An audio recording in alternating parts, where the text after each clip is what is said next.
let's get Mr. Ononuju to respond. Yes. Mr. Ononuju? Yes.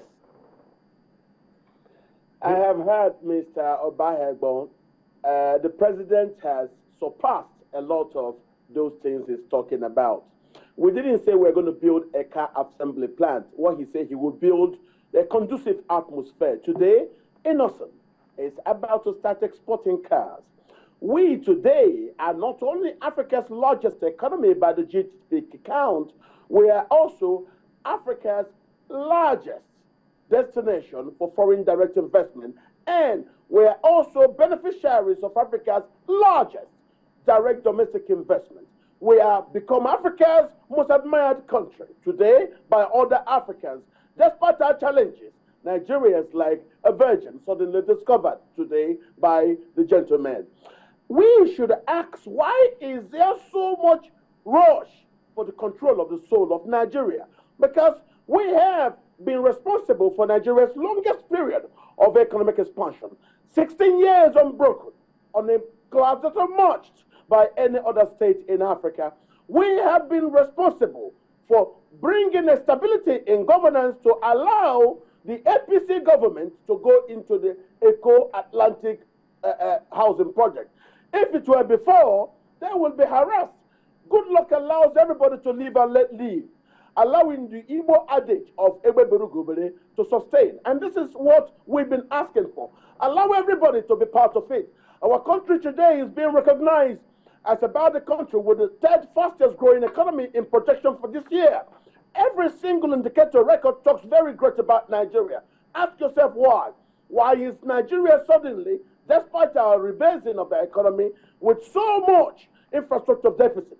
To build this infrastructure, industry will build it, industry will make money. Today, we have been able to sell our power units, even giving them money for them to be able to repair what they didn't see and then fill in the gap.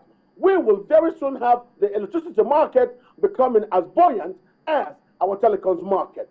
We have performed better than any other government in the history of Nigeria. What we have is, we have a Sunni insurgency, which is caused due to the effects of secularism brought about by changes due to the democracy that has come to our country. This is the only sin that Nigeria has committed. Nigeria is not guilty of anything except introducing democracy, which has created today Africa's fastest growing middle class in Lagos and all around the country. We are doing very well. We have an economic policy that everybody can see. We do not intend to go into building anything. No, we will not do that. But we will create the conducive atmosphere for people to thrive. That's why today Nigeria has the highest number of brand new billionaires in Africa, and that brand new billionaire is also the reason why, besides Edo State, you have Anambra producing the highest number of dollar billionaires in Nigeria. We want to create that wealth all over the country. That's why, for the first time in Nigeria's history, Jonathan has built more universities in northern Nigeria than all the presidents that came before him put together. Why were we doing this? You cannot grow an economy without it being inclusive. And we know the problem we've had is historical. When the Fulanese conquered the Hausa states, they introduced the elementary, which is the same as the madrasas.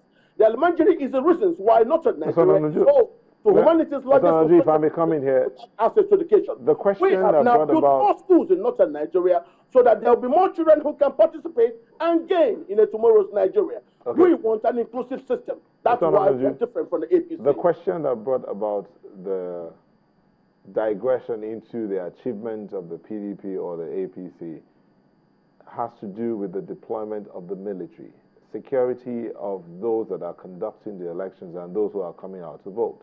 There have been two court judgments about the deployment of the military, and the two courts have said no to deployment of military. Now, the military being deployed are not being deployed to the polling units. So what is this thing about? Constitutionally, in the Army Act and also in our Constitution, allowed to be deployed to help in securing the civil space. The military are not being deployed to do election. No. Let me read something out here.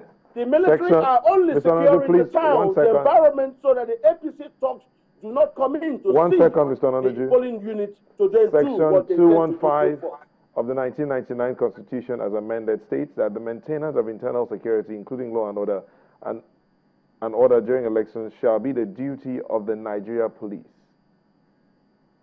That is the constitution. The duty of the Nigeria police. Alewa asked the question, is it that the military can only come in when the police ask for their help? And Mr. Bahagban said yes. I believe that's what you said. Yes. So why are we having this back and forth about whether the military can come in or not? The military has never come in to conduct our elections.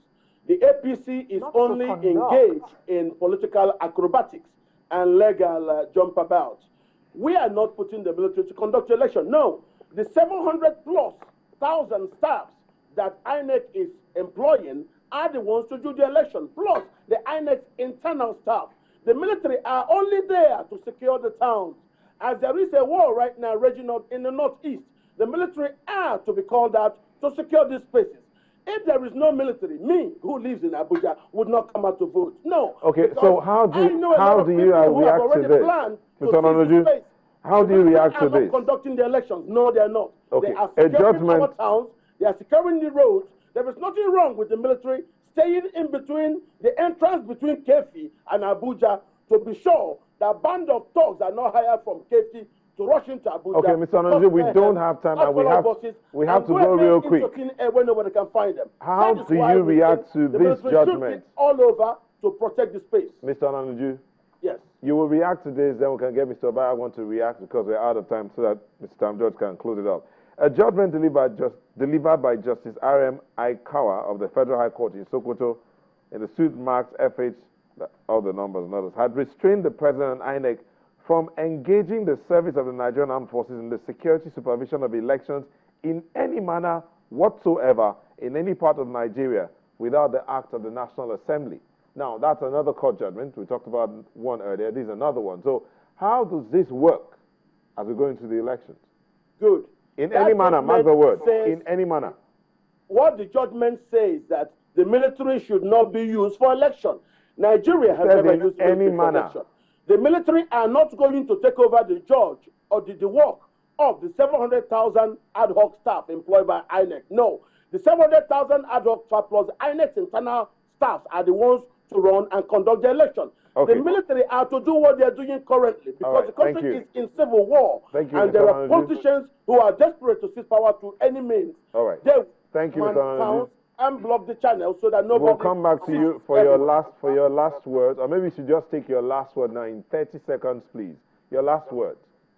My last word is we should allow an inclusive process where everybody, being a Nigerian, should be allowed to vote, not seeking legalistic terms like substantial compliance to say if only 3 people out of 10 people participate is enough. That's not enough because politicians being very desperate can instrument all sorts of fraudulent outcomes. We want all Nigerians to be in there. We want Nigerians to vote for Nigeria. We want the maximum inclusive participation in the election to occur. That's what we want. Thank you.